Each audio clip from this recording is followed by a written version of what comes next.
Hey guys, welcome back. So today we will be studying about English grammar.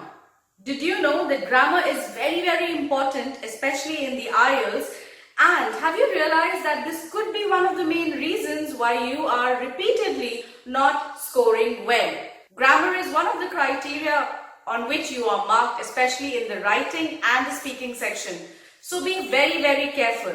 And a lot of you have reached out to me to create a comprehensive course on English grammar, and that's what I've done. It's officially launched. Yes, my online English grammar course is officially launched. You can pick it up by clicking on the link in the description box below or simply log on to courses.manjitaosta.com. Now, grammar is very vast and sometimes it can be overwhelming. So I have picked up only few important things which is required for you to improve your level of English quickly and also to get your scores up in the writing and speaking section.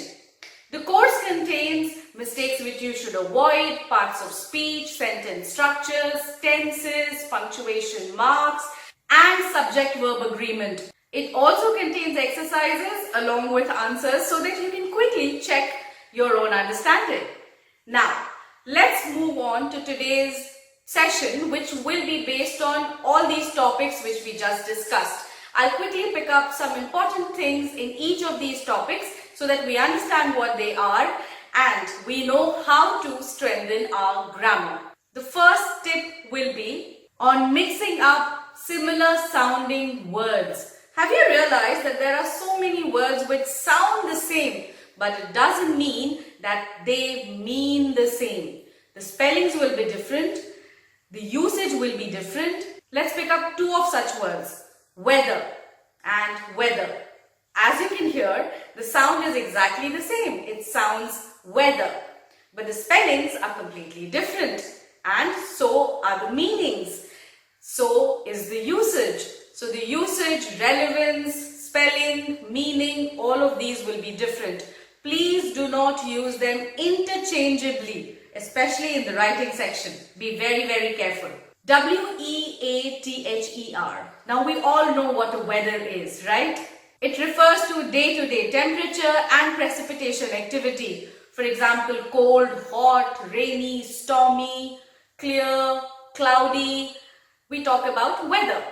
The picnic was cancelled due to stormy weather. So that is how you will be using this weather. Now, W-H-E-T-H-E-R. This is a conjunction. It will be used to express your choice between two alternatives or to show your confusion, whether this or that. He was confused whether to play or not. So this is how you will be using weather. I have covered many such words in the course. Well, let's move on to the second tip. Now we will be talking about subject-verb agreement. For your sentences to be grammatically correct, you should be focusing on the subject-verb agreement in that particular sentence. So what is a subject-verb agreement? Simply put, the subject and the verb of that sentence should match in number. For example, if the subject is singular, the verb will be singular and vice versa. Please focus on the forms of the words. It's very important. Let's see an example. The dog barks. So here, dog is the subject, which is singular. So the verb will also be singular, which will be barks. Dog is singular. It does not end with an S. Most of the singular verbs will end with an S. Barks. It's the singular form. It will end with an S. Let's see the plural form. The dogs bark. So dogs is plural, which ends with an S. Bark without an S. So you have to be very careful when you're forming sentences. Now this is a very simple example which I quickly gave you for you to understand in a gist what subject-verb agreement is. But did you know that subject-verb agreement has so many rules which needs to be followed? All the important ones are covered in the course, so don't forget to get a copy of it. Let's move ahead to the next tip. Next point is sentence structures. So there are 4 forms of sentence structures, right? Simple, compound, complex, compound, complex. Each of them are covered in detail in the course. Today we will quickly touch upon a complex sentence. So what is a complex sentence? Well, if you use complex sentences in your conversation, in your writing, it shows that your level of English is actually good. It's a higher level. So what is a complex sentence? A complex sentence is a sentence which has one independent clause and one or more dependent clause. So a combination of an independent and a dependent clause will be a complex sentence. An example could be, Maya was still hungry even though she had eaten a sandwich. So one is a dependent clause, one is an independent clause, and they are added by a conjunction. Even though is a conjunction. Some other conjunctions could be although, though, while, whereas, and so on. So whenever you are making a complex sentence, always remember you have to join an independent and a dependent clause together. I have covered all these 4 forms of sentences in the course. Now let's move on to the next topic. Now let's talk about punctuation marks. There are many forms of punctuation marks. We will be talking about apostrophe today.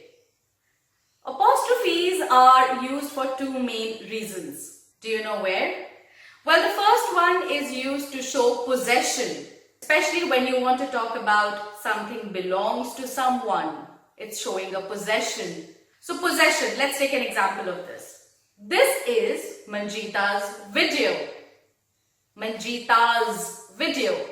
Whose video is this? Manjita's video. So the video belongs to Manjita.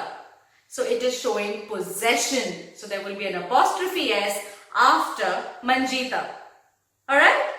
Now the other one will be omission. When you omit few letters from a word, that is, remove them, it shows contraction.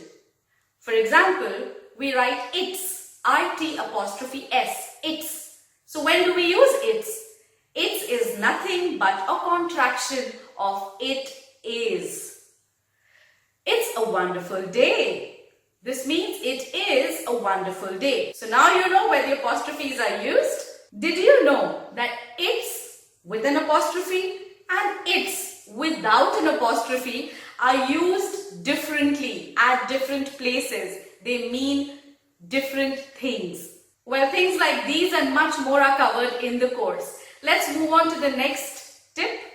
Now let's quickly understand about tenses. So there are 12 different forms of tenses. Well, there are 3 main parts and then there are 4 subparts for each of them. So there are 12 different forms of tenses. All these 12 are covered in the course. So today let's quickly talk about the present perfect continuous tense. Well, I know it's really long and it might sound complicated. So let's break it down so that you can start using this form of tense from today in your conversations and writings. This is also called present perfect progressive tense. It is basically used to show that an action has started in the past, but it is continuing until now, till the present moment. Well, there are different rules for each of these forms. The rule for this one is subject plus has or have been plus first form of verb with an ing plus the object. So has and have been will depend on the plural or singular portion of it. So this is the rule which you have to remember. So present perfect continuous tense is usually used to emphasize the duration of that particular work. Alright, so the example could be Reena has been cooking since 8 a.m. So it is showing a duration since 8 a.m. This means since 8 in the morning Reena has been cooking. So whatever would be the current time, you can calculate the duration. The plural form will be they have been cooking since 8 a.m. Reena has been cooking because it's singular. They have been cooking because it's plural. So the activity started in the past and it's still continuing until the present moment. So did you understand? Well, all the different forms of tenses are covered in detail in the course. That's it for today's video. I wanted to keep it simple so that you can easily grasp it and use it in your grammar from today. And if you want to improve your grammar further, go ahead and pick up the course. You are my rock star and you will be a champion soon. So don't worry, champion. I am there to help you in your journey. I'll see you around with another smashing video. Till then, bye and take care.